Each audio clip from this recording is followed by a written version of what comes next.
Whether you're in Kingston or country scrolling through TikTok or Instagram, or you're posting on X, or you are already in the United States, maybe working two jobs, going to school, or doing something to send money back home. If you are a young person, hear me now, because your phone knows more about your future than your passport does. And the US government, they're watching. So this isn't about paranoia. This is about foreign policy, the new kind of geopolitics that is shaping your digital future. Because biometrics aren't just fingerprints and photos anymore. Today, they include your digital DNA, your likes, your shares, your retweets or re-Xs. I don't even know what that is called, re-Xs. Your hashtags, your follows, who follow you. Even the meme from 2015 you forgot you posted. It's all a part of your digital DNA. And since 2019, almost all US visa applicants are required to submit their social media handles. And they want 5 years of your online life. Just hand it over. And that's not for curiosity, not for clicks, not to say, let me see what she was wearing or, who follows her, but it's for character evaluation. Because the Department of Homeland Security and the US State Department have systems, automated and human, for scanning the public internet, not to check your spelling, but to assess your beliefs, your values, and your fit. And even though we're not in the Cold War anymore, and some of you need to go back and look at what that means, but this is a new era of what I call algorithmic diplomacy. Yeah, because conflicts unfold now in the comment sections, and alliances are forged in hashtags. And geopolitics, global geopolitics, well, it's trending. And you're a part of that feed. And geopolitics, and when I say global geopolitics, I know it may sound redundant, but it has to do with the entire political leanings and what's being discussed in the world and how countries are working with one another. And everybody now is holding a line. So let's be fair. Every country has a right to protect its borders, even Jamaica. And we do. We choose who enters.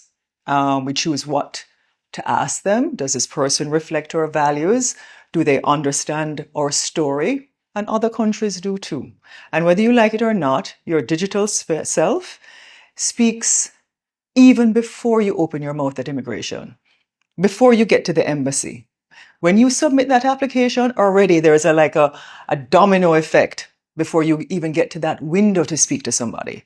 And that's not theory, that's reality. And here in Jamaica, our silence is costing us. Where's the guidance? Where's the public education? Our young people are walking blindly into digital traps, not because they're criminals, but because they're unaware.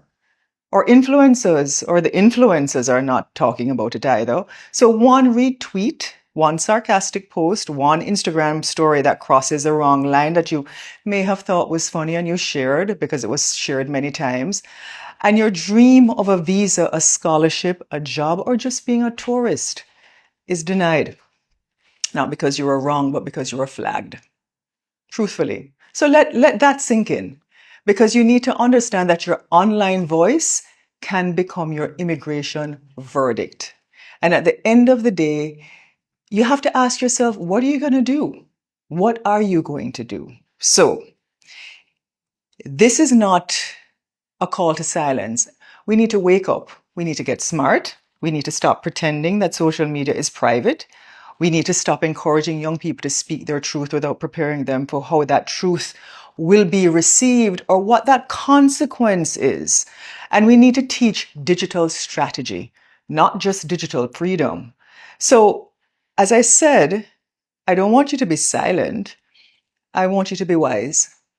If you don't hold a US passport, or if you're not a part of the European Union or if you don't have, put it this way, if you don't have a G7 passport, and you can look up what a G7 passport is, or if you don't hold a Singaporean passport, go and look up all the countries in the world where the passports are like maybe the top 20. If you don't hold one of those, right, you don't have full protection. And even if you do, remember, the internet never forgets because countries are now looking. So scroll with discernment, comment with caution, post with purpose.